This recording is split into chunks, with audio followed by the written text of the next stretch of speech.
Estudo do Catecismo da Igreja Católica, com o Padre Bruno Leonardo Braga. Desejei ver com a inteligência o que acreditei. Santo Agostinho.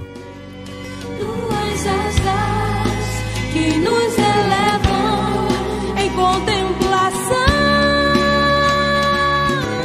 Na última semana, nós estávamos meditando o primeiro parágrafo do terceiro artigo da nossa profissão de fé, que diz: Jesus Cristo foi concebido pelo poder do Espírito Santo, nasceu da Virgem Maria. Nesse primeiro parágrafo, nós meditávamos sobre o Filho de Deus se fez homem, né? Esse é o título que o Catecismo dá a esse parágrafo. Nós, na semana passada, falávamos de um assunto um pouco complicado, né? Nós estávamos conversando aqui na preparação do programa. A Elaine, que está aí no apoio, falou assim: nossa, padre, que tema complicado da semana passada. Mas é porque nós falávamos das heresias, né? E as heresias, elas são erros na afirmação da fé. E um detalhezinho pode fazer com que a gente se desvie da verdade. Então, é um pouco delicado mesmo tratar desse tema. O tema que nós vamos tratar hoje seria já uma afirmação do contrário da heresia, né? Aquilo que realmente nós cremos a respeito da encarnação de Jesus Cristo. Aliás, o título que o Catecismo da Igreja dá a essa parte é: de que maneira o Filho de Deus é homem, né? Então, é uma explicitação da realidade da encarnação do Filho de Deus. Bom, o que o Catecismo nos fala a respeito disso? Que na união misteriosa da encarnação, a natureza humana foi assumida, não aniquilada, não destruída, como algumas heresias propuseram, né? Que ao assumir a carne de Cristo, a natureza humana de Jesus teria desaparecido, né? O Filho de Deus teria destruído a natureza humana. Não, ela foi assumida. A natureza humana pertence ao Filho de Deus. Então, quando a Igreja afirma isso, ela confessa não apenas que o Cristo, Filho de Deus, ele tem um corpo humano, mas também que ele tem uma alma humana. A constituição humana, ela é de... Então Jesus não assume só a carne, destruindo a alma, ou substituindo a alma humana pelo Verbo de Deus.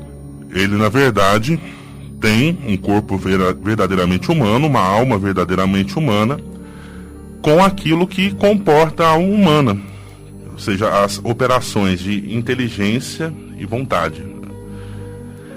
Mas a Igreja também lembra que a natureza humana de Cristo pertence à pessoa divina do Filho de Deus que a assumiu.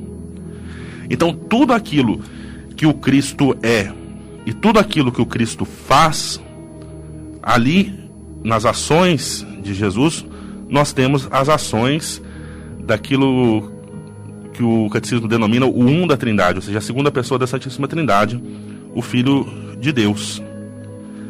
O Filho de Deus comunica à sua humanidade seu próprio modo de existir pessoal na Trindade. O que significa isso? Que tudo aquilo que Jesus faz, ele o faz não apenas como ser humano, porque verdadeiramente é humano, mas também o faz como Deus. Ele verdadeiramente é Deus. O Catecismo vai dizer: assim, em sua alma, como em seu corpo, Cristo exprime humanamente os modos divinos de agir da Trindade. Então, quando nós vemos Jesus combatendo o mal, é porque nós entendemos que Deus combate o mal, que Deus não deseja o mal para a vida humana. Quando nós vemos Jesus perdoar os pecadores e não condená-los, é porque nós vemos que o desejo de Deus é realmente perdoar e não levar os homens à condenação. Nesse ponto, o Catecismo da Igreja, ele cita um texto da Gaudium et Spes, É um documento do Concílio Vaticano II que diz assim: o Filho de Deus trabalhou com mãos humanas, pensou com inteligência humana, agiu com vontade humana, amou com coração humano. Nascido da Virgem Maria, tornou-se verdadeiramente um de nós, semelhante a nós em tudo, exceto no pecado. Aí, desdobrando este mistério da encarnação, o catecismo vai tratar da alma e do conhecimento humano de Cristo. Ele começa se recordando de uma heresia de Apolinário de Laodiceia, que afirmava que em Cristo o Verbo tinha substituído a alma ou o espírito humano, né? Então Jesus não teria uma alma humana. E nós já afirmamos, não é esse o caso da nossa fé. Contra esse erro, a Igreja confessou que o Filho, a segunda pessoa da Santíssima Trindade, assumiu também uma alma racional humana. E essa alma que ele assumiu, ela é dotada de um verdadeiro conhecimento humano. Enquanto tal, este não podia ser ilimitado. Exercia-se nas condições históricas da sua existência, no espaço e no tempo. Por isso, o Filho de Deus, quando se tornou homem, ele pôde aceitar crescer em sabedoria, em estatura e em graça, como nos diz a Escritura Sagrada, e também informar-se sobre aquilo que na condição humana se deve aprender de maneira experimental. O que quer dizer isso? Que mesmo sendo Deus, verdadeiramente Deus, Jesus foi aprendendo aquilo que é próprio da vida humana. Então, São José e Maria tiveram que ensinar Jesus a andar, tiveram que ensinar Jesus a falar. Na carpintaria de São José, Jesus foi aprender um ofício humano. Então ele vai aprendendo, ele vai adquirindo esse conhecimento humano, porque ele é verdadeiramente humano. E isso corresponde à realidade do seu rebaixamento voluntário, aquilo que a Escritura Sagrada fala de Cristo ter assumido a condição de um escravo, assumiu a nossa condição humana.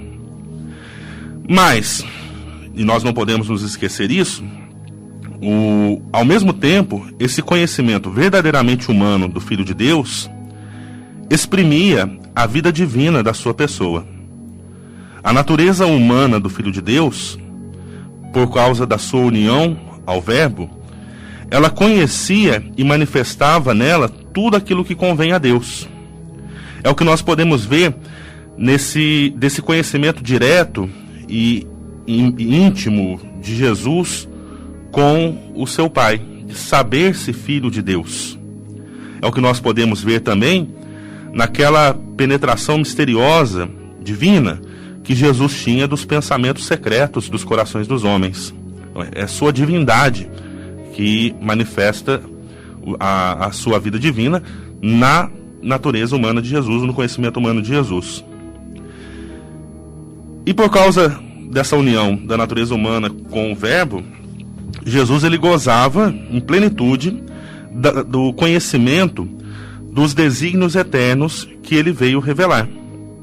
O que ele declara desconhecer nesse campo, como ele fala sobre o dia da sua vinda futura, né? Isso é somente o Pai que quem sabe, nem o Filho do Homem sabe. No fundo, depois ele explica que isso não é missão dele revelar, como nós vemos nos Atos dos Apóstolos. Ele dizer que não cabe a nós sabermos os dias, os momentos determinados por Deus. Então, Jesus tem esse conhecimento e partilha aquilo que convém à sua missão. Depois, o catecismo fala sobre a vontade humana de Cristo. O Sexto Concílio Ecumênico reconheceu que Jesus possui duas vontades e duas operações naturais, divinas e humanas, que não são opostas, mas são cooperantes, de sorte que o Verbo feito carne quis humanamente, na obediência a seu Pai, tudo o que decidiu divinamente com o Pai e o Espírito Santo para a nossa salvação. Então, a vontade humana de Jesus, ela não está em oposição à sua vontade divina. Pelo contrário, ela segue a vontade divina sem resistência, mas em colaboração, sendo subordinada à vontade todo-poderosa de Deus. Depois o catecismo ainda trata sobre o verdadeiro corpo de Cristo. Uma vez que o Cristo assumiu a nossa condição, assumiu também um corpo humano. O corpo de Cristo era um corpo delimitado, como é todo corpo humano. Em razão disso, o rosto humano de Jesus, ele pode ser desenhado. No 7º Concílio Ecumênico, a Igreja reconheceu como legítimo que ele seja representado em imagens sagradas. E ele se recordou que no corpo de Jesus, Deus, que é invisível, se tornou visível aos nossos olhos, e que as particularidades individuais do corpo de Cristo exprimem a pessoa divina do Filho de Deus. E por isso, todo crente que venera a imagem de Jesus, venera nela a pessoa que está pintada. Veja que, se o Cristo é a imagem do Deus invisível, as imagens que representam o Cristo são uma representação de Deus. Então devem ser veneradas, devem ser respeitadas, sabendo que é Deus quem é venerado, respeitado, adorado na pessoa de Jesus, que tem uma carne humana. Então é legítimo para nós cristãos a veneração das imagens. E o catecismo termina essa parte dizendo que Jesus nos conheceu e nos amou durante a sua vida, sua agonia, a sua paixão, e se entregou por todos e por cada um de nós com um coração humano. Há poucos dias nós celebrávamos a festa do Sagrado Coração de Jesus. Isso acontece por quê? Porque o coração humano de Jesus é o principal sinal e o símbolo daquele amor com o qual o Divino Redentor ama ininterruptamente o Pai Eterno e todos os homens. No coração de Jesus, transpassado pela nossa salvação, nós conhecemos esse infinito amor misericordioso de Deus. E assim nós encerramos a meditação desse primeiro parágrafo do 3º artigo da Profissão de Fé. Na semana que vem nós meditaremos sobre o 2º parágrafo, e diz: concebido pelo poder do Espírito Santo, nascido da Virgem Maria.